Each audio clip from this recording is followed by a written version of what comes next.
ഇടതുമുന്നണിയുടെ ജനകീയ സംഗമത്തിൽ കോടിയേരി ബാലകൃഷ്ണൻ സംസാരിക്കുകയാണ്. തത്സമയ സംപ്രേഷണത്തിലേക്ക്.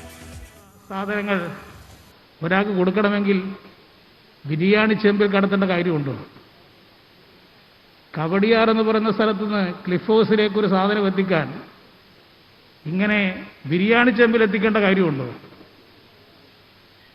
അപ്പൊ അവസപ്പ കഥകളെ ഉറപ്പിക്കുന്ന വിധത്തിലുള്ള കഥകളാണ് ഇവിടെ ഓരോ ദിവസവും പുറത്തു വന്നുകൊണ്ടിരിക്കുന്നത്. ഇവരിപ്പോൾ RSSന്റെ കയ്യിൽ കളിക്കുകയാണ്. RSS നടത്തുന്ന ഒരു NGO, അവിടെയാണ് അവരിപ്പോൾ പ്രവർത്തിക്കുന്നത്. കസ്റ്റംസ് കേസിലും എൻഫോഴ്സ്മെന്റ് കേസിലും പ്രതിയായ ഒരാളെ രാജ്യസുരക്ഷയ്ക്ക് ഭീഷണിയാണെന്ന് കാണുന്ന ആളുകളെ എങ്ങനെയാണ് RSSന്റെ ഒരു NGOയിൽ ജോലിക്ക് നിശ്ചയിച്ചത്? ഇത് തന്നെ ദുരൂഹമല്ലേ? കേരള രാഷ്ട്രീയത്തിൽ ഇടപെടാൻ RSS നടത്തിക്കൊണ്ടിരിക്കുന്ന നീക്കത്തിന്റെ ഭാഗമാണ് ഇപ്പോൾ ഉയർത്തിക്കൊണ്ടുവരുന്ന ഓരോ പ്രചരണങ്ങളും. ഈ പ്രചരണങ്ങളിൽ വസ്തുതയുണ്ടെങ്കിൽ അന്വേഷിക്കട്ടെ, കണ്ടുപിടിക്കട്ടെ, ആരും അതിനെതിരല്ല. പക്ഷെ പുകമറ സൃഷ്ടിക്കുകയാണ് ഇതുകൊണ്ട് ഇപ്പോൾ ഉദ്ദേശിക്കുന്നത്. ഇതുകൊണ്ടവർ ലക്ഷ്യമിടുന്നത് മുഖ്യമന്ത്രിയെ പൊതുജന മധ്യത്തിൽ അപകീർത്തിപ്പെടുത്തുക. ഇതാണ് അവരുടെ ലക്ഷ്യം. ഈ കഴിഞ്ഞ നിയമസഭാ തെരഞ്ഞെടുപ്പിലും മറ്റും ഇടതുപക്ഷ മുന്നണിക്ക് വിജയം നേടുന്നതിൽ മുഖ്യമന്ത്രിയുടെ പ്രവർത്തനം ഒരു പ്രധാന ഘടകമാണെന്ന് അവർ തിരിച്ചറിഞ്ഞു. അത് തകർക്കണം. അതുകൊണ്ടാണ് മുഖ്യമന്ത്രിയുടെ പ്രതിച്ഛായ തകർക്കാൻ കഴിയത്തക്ക വിധത്തിലുള്ള ദുഷ്പ്രചരണങ്ങൾ ഇവിടെ ഇപ്പോൾ ആരംഭിച്ചിട്ടുള്ളത്. എന്തെല്ലാം പ്രചാരവേലകളാണ് ഇതിന്റെ ഭാഗമായി ഇപ്പോൾ നടത്തിക്കൊണ്ടിരിക്കുന്നത്? ഈ പ്രചാരവേലകൾ ബോധപൂർവ്വം നടത്തുന്ന പ്രചാരവേലകളാണ്, രാഷ്ട്രീയ ഉദ്ദേശത്തോടു കൂടിയുള്ളതാണ്. സ്വപ്ന സുരേഷ് ഇങ്ങനെ ഒരു വെളിപ്പെടുത്തൽ നടത്തിയപ്പോൾ അന്ന് രാത്രി തന്നെ തിരുവനന്തപുരത്തും കേരളത്തിന്റെ പലയിടങ്ങളിലും മുഖ്യമന്ത്രിയുടെ കോലം കത്തിച്ചില്ലേ? ഇങ്ങനെ ഒരു ആരോപണം അവർ ഉന്നയിക്കുമെന്ന് UDFകാർക്കും BJPക്കാർക്കും എങ്ങനെ വിവരം കിട്ടി? അവർ ആസൂത്രണം ചെയ്തതാണിത് എന്നതിൻ്റെ ഏറ്റവും വലിയ തെളിവല്ലേ അത്? തുടർന്ന് കേരളം മുഴുവൻ ദിവസേന സമര കോലാഹലം, സെക്രട്ടേറിയറ്റിൽ സംഘർഷം, BJP ഒരു ഭാഗത്ത്, UDF വേറൊരു ഭാഗത്ത്. ഈ രണ്ടു കൂട്ടരും ഉദ്ദേശിക്കുന്നത് ഇങ്ങനെ സമരം ചെയ്ത് LDF ഗവൺമെന്റിനെ താഴത്തിറക്കാമെന്നാണോ? മുഖ്യമന്ത്രിക്ക് വഴി നടക്കാൻ സമ്മതിക്കുന്നില്ല. മുഖ്യമന്ത്രി എവിടെ പോകുമ്പോഴും ആക്രമിക്കാൻ ശ്രമിക്കുക.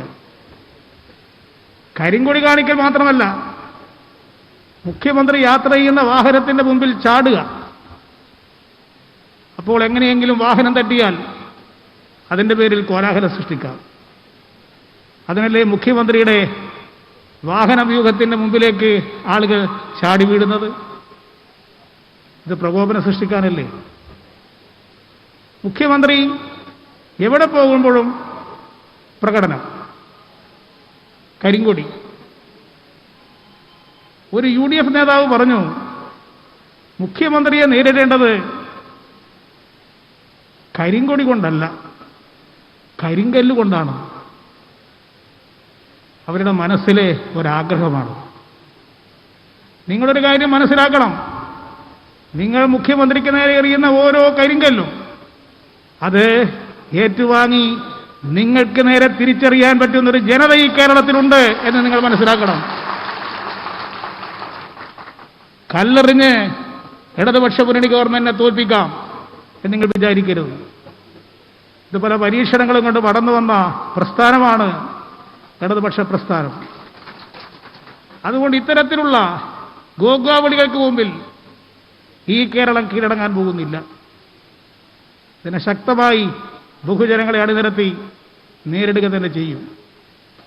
ഞങ്ങൾക്ക് കേരള നിയമസഭയിൽ ഭൂരിപക്ഷം ഉള്ളിടത്തോളം കാലം LDF കേരളം ഭരിക്കും. ജനങ്ങളിൽ ഞങ്ങൾക്ക് പിന്തുണയുള്ളിടത്തോളം കാലം ഞങ്ങൾ കേരളം ഭരിക്കും. ഇങ്ങനെയുള്ള സമരമുറകൾക്ക് മുമ്പിലൊന്നും ഭയന്ന് ഓടിപ്പോകുന്നവരല്ല ഇടതുപക്ഷ ഗവൺമെന്റ് എന്നുള്ള കാര്യം ഇനിയെങ്കിലും നിങ്ങൾ മനസ്സിലാക്കണം. ഇന്നിവിടെ കൂടിയ ജനാവലി കണ്ടില്ലേ? ഇവിടെ പുറത്താണ് കൂടുതൽ ആളുകൾ നിൽക്കുന്നത്, പകുതി ആളുകളെ ഇങ്ങോട്ട് എത്തിയിട്ടുള്ളൂ. ഈ ജനതയാണ് നിങ്ങൾക്ക് താക്കീത് നൽകുന്നത്. നിങ്ങളിത് നിർത്തണം. ഈ തീക്കളി നിങ്ങൾ നിർത്തണം. നിർത്തുന്നില്ലെങ്കിൽ ജനങ്ങൾ നിങ്ങളെ പാഠം പഠിപ്പിക്കും. മുഖ്യമന്ത്രി വിമാനത്തിൽ സഞ്ചരിക്കുമ്പോൾ അവിടെ ആക്രമിക്കാൻ ശ്രമിച്ചില്ലേ? ഇന്ത്യയിൽ എപ്പോഴെങ്കിലും ഒരു മുഖ്യമന്ത്രിയെ വിമാനത്തിൽ യാത്ര ചെയ്യുമ്പോൾ ആക്രമിക്കാൻ എവിടെയെങ്കിലും ഒരു ശ്രമം നടന്നിട്ടുണ്ടോ? ഇന്ത്യയിൽ ഒരിക്കലും ഉണ്ടായിട്ടില്ല. ഈ വിമാന റാഞ്ചൽ എന്നൊരു പരിപാടി മുമ്പൊരിക്കൽ നടന്നിരുന്നു.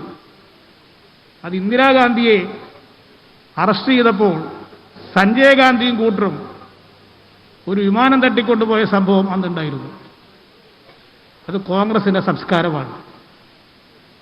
അതിന്റെ ഭാഗമാണ് വിമാനത്തിൽ സഞ്ചരിക്കുന്ന മുഖ്യമന്ത്രിയെ ആക്രമിക്കാൻ ശ്രമിച്ചത്. യഥാർത്ഥത്തിൽ നിങ്ങളൊന്ന് ആലോചിച്ച് നോക്കൂ. സാധാരണ ഒരു മുഖ്യമന്ത്രിക്ക് വിമാനത്തിൽ യാത്ര ചെയ്യുമ്പോൾ സെക്യൂരിറ്റി ഒന്നും ഉണ്ടാവില്ല, ഒരു സെക്യൂരിറ്റി ഓഫീസർ മാത്രമേ ഉണ്ടാവൂ. ഈ ആക്രമിക്കാൻ വന്ന സംഘം മുഖ്യമന്ത്രി അവിടെ ഇരിക്കുമ്പോൾ പിന്നിലേക്ക് ഇരച്ചു കയറുകയാണ്, മുദ്രാവാക്യം വിളിച്ചുകൊണ്ട്. ആ സമയത്ത് ആ വിമാനത്തിലുണ്ടായിരുന്ന യാത്രക്കാരിൽ LDFന്റെ കൺവീനർ സഖാ VP ജയരാജൻ സന്ദർഭോചിതമായി ഇടപെട്ടിരുന്നില്ലെങ്കിൽ എന്ത് സംഭവിക്കുമായിരുന്നു? ഈ ആക്രമണ സംഘം മുഖ്യമന്ത്രിയുടെ അടുത്ത് എത്തുമായിരുന്നില്ലേ? അത് തടയാൻ സാധിച്ചതുകൊണ്ടാണ് മറ്റ് സംഭവങ്ങൾ നമുക്ക് ഒഴിവാക്കപ്പെട്ടത്. പക്ഷെ ഇത്ര വലിയൊരു സംഭവം നടന്നിട്ടും ഇതിനെ അപലപിക്കാൻ കോൺഗ്രസ് നേതൃത്വം തയ്യാറായില്ല. കോൺഗ്രസ് ഹൈക്കമാൻഡ് തയ്യാറായില്ല. കേരളത്തിലെ കോൺഗ്രസിന്റെ സമരതായ നേതാക്കന്മാർ ആരെങ്കിലും ഇതിനെ അപലപിച്ചോ? അവരുദ്ദേശിക്കുന്നത് എന്താ? ഇതൊക്കെ നടന്നോട്ടെ, കേരളത്തിൽ അരാജകത്വം സൃഷ്ടിക്കുക, ഇതാണ് അവരുടെ ഉദ്ദേശം. കേരളത്തിൽ ഒരു കലാപ അന്തരീക്ഷം സൃഷ്ടിക്കുക, ഇതാണ് അവരുദ്ദേശിക്കുന്നത്.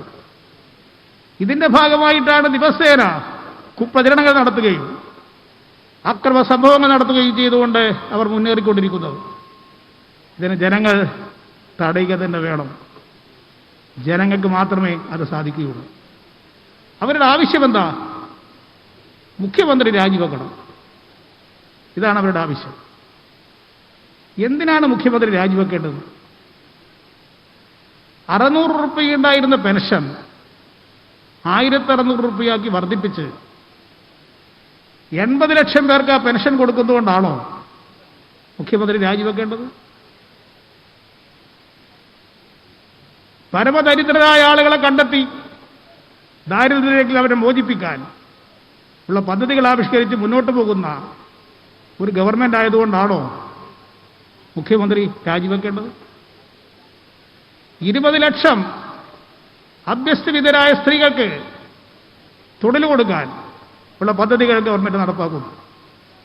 അത് അട്ടിമറിക്കാനാണ് മുഖ്യമന്ത്രി രാജിവെക്കണം എന്നവരാവശ്യപ്പെടുന്നത്. ഒരു പെൻഷനുമില്ലാത്ത 60 വയസ്സ് കഴിഞ്ഞ വീട്ടമ്മമാർ, അവർക്ക് പെൻഷൻ കൊടുക്കാനുള്ള പദ്ധതി സർക്കാർ ആവിഷ്കരിക്കുന്നു. അത് വേണ്ടെന്ന് വെക്കാനാണോ മുഖ്യമന്ത്രിയുടെ രാജി ആവശ്യപ്പെടുന്നത്?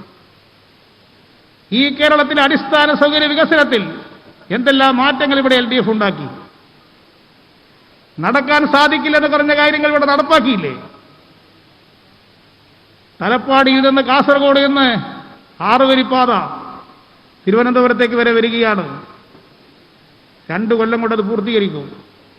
അടിസ്ഥാന സൗകര്യ വികസനത്തിൽ കേന്ദ്രീകരിക്കുന്ന സർക്കാർ. മലയോരപാത, തീരദേശപാത, ജലപാത ഇതൊക്കെ പൂർത്തീകരിക്കാനുള്ള നടപടി സ്വീകരിക്കുന്നു. ഇതവർക്ക് അട്ടിമറിക്കണം. അതിന് മുഖ്യമന്ത്രി രാജിവെക്കണം. കേരളത്തിൽ നടക്കില്ല എന്ന് കരുതിയ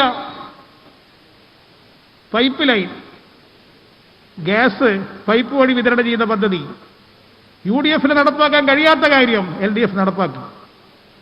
അതുകൊണ്ടാണോ മുഖ്യമന്ത്രി രാജിവെക്കേണ്ടത്? കേരളത്തിലെ സ്കൂളുകളെ ഹൈടെക് സ്കൂളുകളാക്കി. കേരളത്തിലെ ആരോഗ്യ സ്ഥാപനങ്ങൾ മികച്ച സ്ഥാപനങ്ങളാക്കി മാറ്റി. ഇങ്ങനെ എണ്ണിയാലൊടുങ്ങാത്ത വികസന പദ്ധതികൾ നടപ്പാക്കിയ ഒരു സർക്കാർ, ആ സർക്കാരിനെ താടത്തിറക്കിക്കൊണ്ട് നിങ്ങൾക്ക് എന്ത് നേടാനാണ് നിങ്ങൾ ഉദ്ദേശിക്കുന്നത്? ഈ കേരളത്തിൽ ഒന്നും നടക്കരുത്. അതിന്റെ ഭാഗമായി ഇവിടെ എല്ലാ വികസന പദ്ധതികളും അട്ടിമറിക്കാനാണ് ഇവർ ഉദ്ദേശിക്കുന്നത്. അതിന്റെ ഭാഗമായിട്ടാണ് ഇത്തരത്തിലുള്ള സമര കോലാഹലങ്ങളും പ്രശ്നങ്ങളും സൃഷ്ടിച്ച് സമാധാനാന്തരീക്ഷം തകർക്കാൻ അവർ ശ്രമിക്കുന്നത്. കേരളം സമാധാനമുള്ളൊരു സംസ്ഥാനമായിരിക്കണം. അതുവഴിയാണ് ഇവിടെ വികസനം നമുക്ക് ഉറപ്പുവരുത്താൻ സാധിക്കുന്നത്. അതിന് ലക്ഷ്യബോധത്തോടു കൂടിയാണ് സർക്കാർ പ്രവർത്തിക്കുന്നത്. അവർ ചോദിക്കുന്നു, മുഖ്യമന്ത്രിക്ക് എന്തിനാണ് ഇത്രയും സുരക്ഷ? ഇത്രയും സുരക്ഷ മുഖ്യമന്ത്രിക്ക് എന്തിനാണ് കൊടുത്തത് എന്ന് ഇപ്പൊ മനസ്സിലായില്ലേ? വിമാനത്തിനകത്ത് പോലും യാത്ര ചെയ്യാൻ സമ്മതിക്കില്ലെന്ന് വന്നാൽ സുരക്ഷ കൊടുക്കണ്ടേ?